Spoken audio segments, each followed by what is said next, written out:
Rikthimet dhe emërimet në shkelje të plotë dhe të hapur të ligjit për statusin e punonjësit të shërbimit informativ shtetëror kanë qenë skandali i radhës publikuar nga emisioni investigativ Alarm.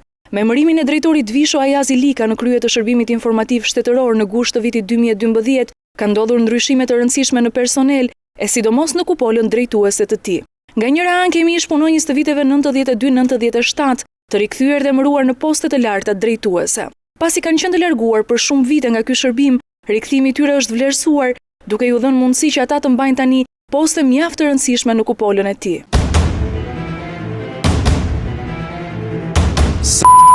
Nga Mirdita, ish inspektor në strukturën e zbulimit të shik të viteve 92-97. Është emëruar drejtori i departamentit së Shish në mars të 2013. Ky është pozicioni më i lartë në hierarkinë e linjës informative operative në Shish.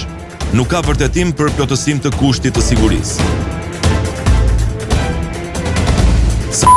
Nga Shkodra, ka qenë kryetari degës së shik të Malësisë së Madhe në kohën e shik të viteve 92-97.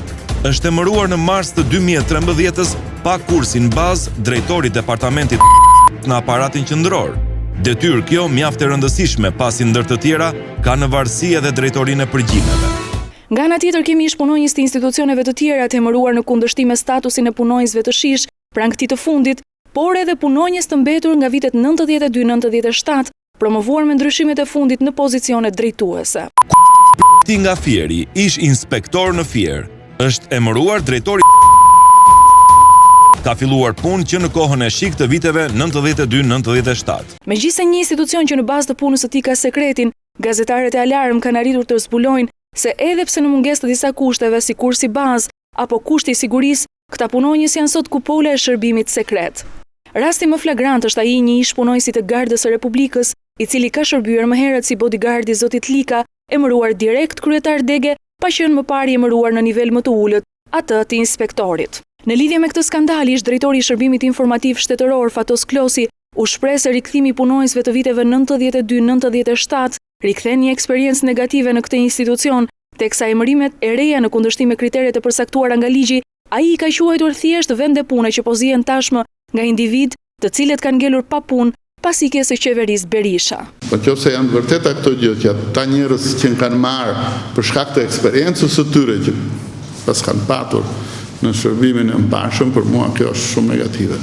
Më vjen keq që e dëgjoj dhe me qenë se sigurisht unë jam i ndjeshëm ndaj shërbimit, kam drejtuar atë shërbim për 5 vjet në një periudhë transformimesh të rëndësishme në shërbim, e quaj vërtet shumë të gabuar, nëse gjoja për hatët të shërbimit janë marrë ata njerëz se pas kanë eksperiencë. Shiku po përdoret pak a shumë si Bashkia e Tiranës tani për të qenë një vend pune për ca njerëz të cilët i kanë shërbyer fort pushtetit deri para pak kohëve dhe si thua për ta po sajohet një vend që të mos mbeten pa punë.